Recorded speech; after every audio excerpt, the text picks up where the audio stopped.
DEd সম্মেলনে যোগ দিতে রাতে মিশর যাচ্ছেন প্রধান উপদেষ্টা অধ্যাপক ডক্টর মোহাম্মদ ইউনূস।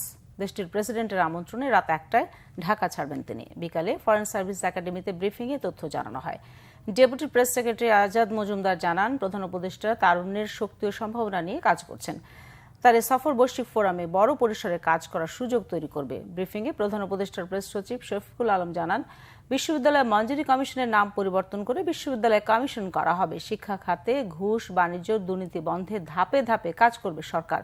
2026 সালের জুনের মধ্যেই হবে জাতীয় নির্বাচন। বিষয়টি প্রধান উপদেষ্টার স্পষ্ট রোডম্যাপ বলেও উল্লেখ করেন প্রেস সচিব। তিনি বলেন, সংস্কারের বিষয়ে জাতীয় ঐকমত্য হলে নির্বাচনের দিনক্ষণ ঠিক করবে নির্বাচন কমিশন। এক প্রশ্নের উত্তরে বলেন, ওবায়দুল কাদের দেশ থেকে পালিয়ে যাওয়ার বিষয়টি সরকার খতিয়ে দেখছে। তিনি গেল 3 মাস দেশে ছিলেন কিনা তাও যাচাই করা হচ্ছে। গণঅভ্যুত্থানের রক্ত যার হাতে আছে, তিনি যেই হোক, বিচার অবশ্যই করা হবে বলেও জানানো হয়।